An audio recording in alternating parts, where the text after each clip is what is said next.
je crois c'est même qui a jugé Mamadou Dia.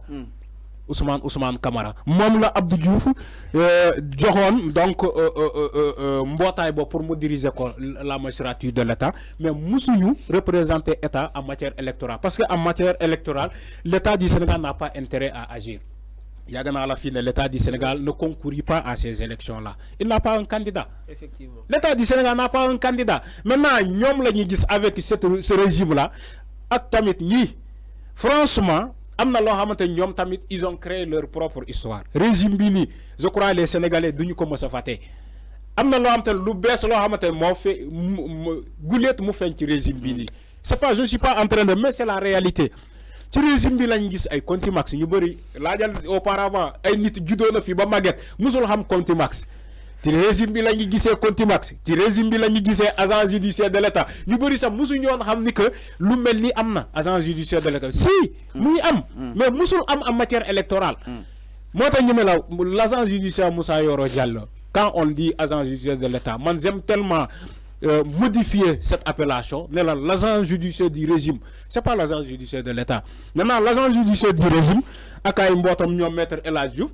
mën nañu xaar ba le 7 nous devons déposer sen pourvoi en cassation. Maintenant, sauf que il faut que nous respections les Sénégalais. Donc, il joue avec le temps. Non, il faut que nous respections les Sénégalais aussi. Tu sais aussi, madame, il faut que nous respections les Sénégalais.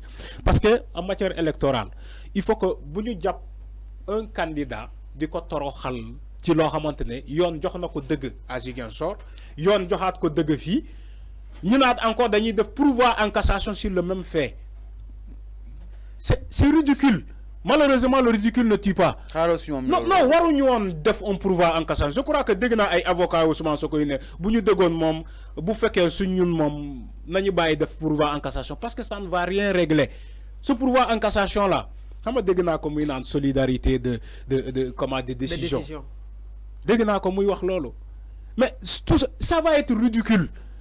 Type, c'est-à-dire que xam nga bul faté que il y a un rabat d'arrêt bo xamantene on l'a pas évacué. Ils vont faire un pourvoi en cassation dans un rabat. Maintenant, vous faites que c'est vrai, yon mo len may, mais c'est ridicule. Waruñu egg à ce point. Ñom buñ nekkon ay ñene ño xamantene c'est des démocrates. Il faut être démocrate parfois. Parce que dégg na maître Tal, j'aime le suivre. Hein. Il aime tellement évoquer ce mot. Il faut être démocrate parfois. Les agents judiciaires du régime, il faut qu'ils soient démocrates. C'est clair. Maintenant, c'est-à-dire que nit bu la dané ci yoon, parfois da ngay accepter quoi. Bu fekkee man nangu naa mu daan leen à Ziguinchor fii yow tamit nga am ndam dans ce cas ñoom tamit ñu ñam quand Ousmane Sonko ñu ñam ce qu'on appelle un pourvoi en cassation mais chaque fois yow yaay def pourvoi en cassation doo rus mais da ngay bàyyi foofu lay waxee man su ma nekkoon ñoom damay ne non garaawul pas de pourvoi en cassation garaawul de toute façon nañ dem leen conseil constitutionnel moom mooy juger yëf yi man su ma nekkoon agent judiciaire du régime loolu laay def un autre pourvoi en cassation. Mais, sauf que si tu es dicté. Mais est-ce que nous sommes sur une pression extérieure? Ouais, mais Lola, sauf que si tu es dicté. Arfan est allé dans l'historique en citant le nom de Mamadou Dia. C'est que actuellement, le constat qu'on fait, moi, le même système qui a liquidé Mamadou Dia veut le faire à Ousmane Sonko. Ousmane a compris. En 2018, qu'est-ce qui s'est passé avec Khalifa Sall? Dans l'histoire politique du Sénégal, ce n'est pas la première fois qu'on empêche un candidat à être candidat sur les échéances suivantes. Mais Ousmane, il a compris que l'Union def Mamadou Dia, def ko Karim Wade, def ko Khalifa Sall, ken du moko def. Mo taxaw bu taxaw ne que duma nangu ñu may yobbu à l'abattoir. Parce qu'il a tiré des exemples sur ses confrères ils sont dans la ligne politique. Donc gis nga ñi ngay gis ñuy wax ci plateau yi tok di wax ba coûte que coûte à ce que Ousmane ne se présentait pas sur les élections, ont senti leurs intérêts menacés. Parce que là, Ousmane Sonko constitue un obstacle concernant la conservation de ce pouvoir-là. Gis nga Fallou, cette démocratie, doit être une aspiration. Il doit y avoir la volonté politique. Sénégalais, on ne doit empêcher personne à se présenter sur les élections. Dans la logique, mais Khalifa Sall, il peut être candidat. Karim Wade il peut être candidat est-ce que dans la logique Ousmane Sonko war nañ ko tere mu être candidat sur des élections.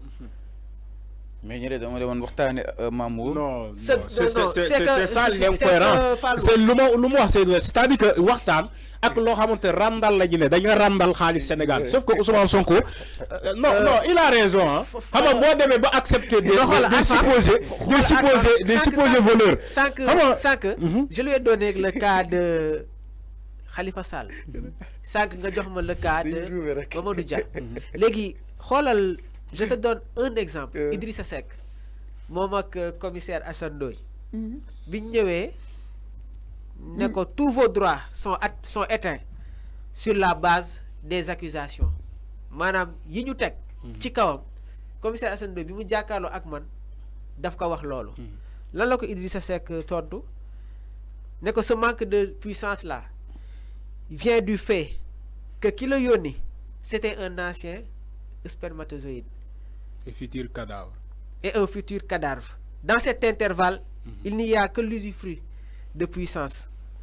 Et ce sera pour un temps. La hawla wa la quwwata illa billah. Idrissa Seck.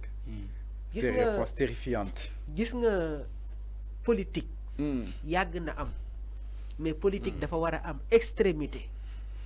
Le président Wade, à un moment donné, il a compris que fu mu nekk nii am na loo xam ne mënatul woon continuer. Donc je pense qu'actuellement, je ne vais pas parler du président Sall, parce que moi, d'autres fi nek quelques mois d'aidem.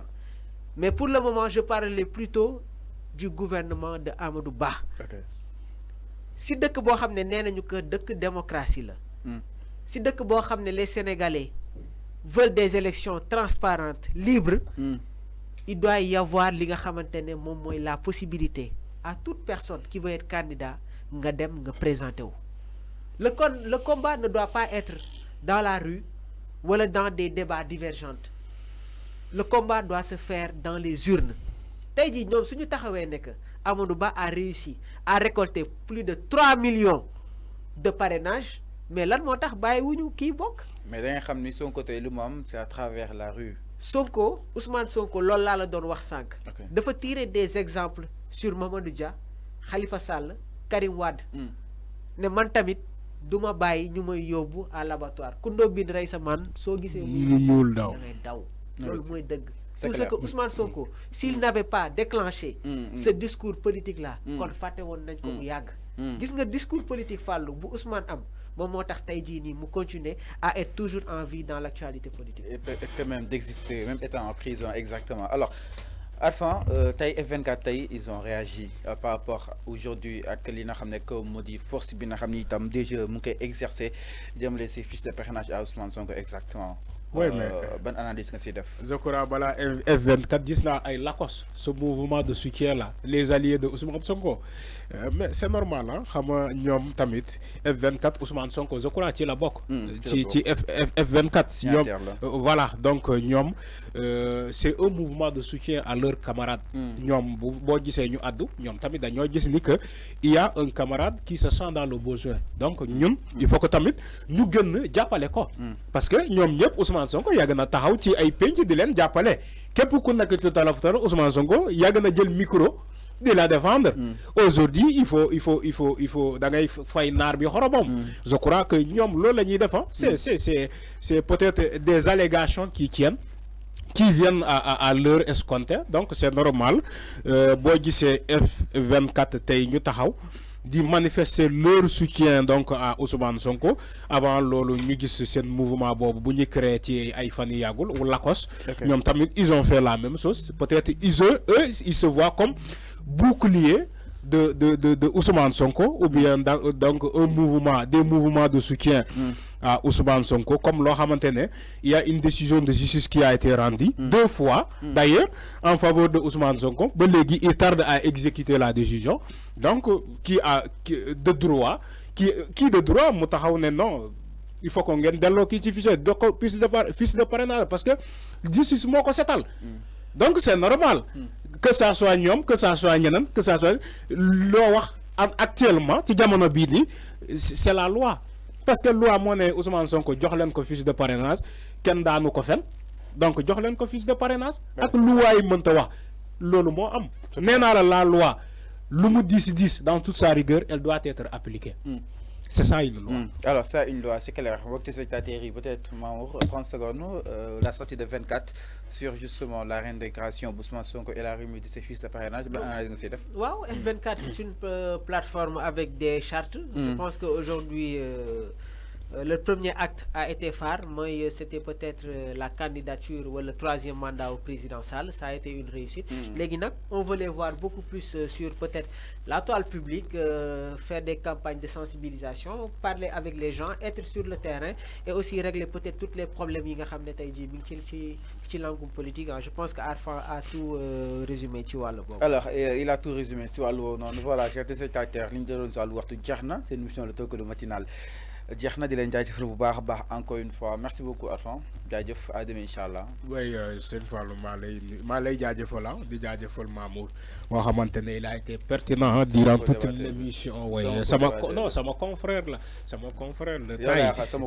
maintenant non yow man duma la tontu c'est que yow daal yow da ngay jaxase donc di nuyu sénégalais yëpp nuyu la diaspora sénégalaise yoo xamante ne jamono bii nii actuellement il fait tellement froid en Europe et partout dans la diaspora mais ñu ngi muñ di dang-dang yi oui di dang-dang yi di dem liggéey pour ay famille yu bëri mën a dem marché mën a am lu ñuy togg donc gàcce gaalaama donc ñoom sénégalais yi nekk ci diaspora Modou yi ak Fatou yi comme on les appelle communément di nuyu la régie de Sénégal 5 TV di jaajëfal ñëpp alors Mboye bi sonoon na sénégalais trop plateau bi ñëpp a soj waaw suñu xooleen laaj bi rek gis mouchoir yi bouteille ndox yi dee leen naan lu tàng c'est important surtout lu tàng wala des fois nga dem je suis toujours avec ma bouteille man waaw maa ngi lay jaajëfal Fallou di jaajëfal Arfan vraiment ça a été un réel plaisir d'avoir partagé ce plateau avec vous comme ni ma tàmmee di la ko wax rek la manière dont tu laisses les journalistes développer les chroniqueurs jël seen temps je pense que c'est très important et ça doit être une référence di jaajëfal aussi Tafa qui est à la régie. Je salue au passage aussi Joséphine ñu gën ko xamee si Jo Ndour qui est sur la vente d'accessoires moom tamit maa ngi koy jaajëfal bu baax a baax Joséphine jaa ngeen jëf di jaajëfal aussi les internautes de Sénégal 5 TV gis nañ ne que vous êtes scotchés dans les commentaires def tekk di ñu déglu donc ñiy soog a découvrir Sénégal 5 abonnez leen bës la cloche de notification pour recevoir tout ce qui est information ñu ngi leen di jaajëfal l'information continue sur Sénégal 5 et sur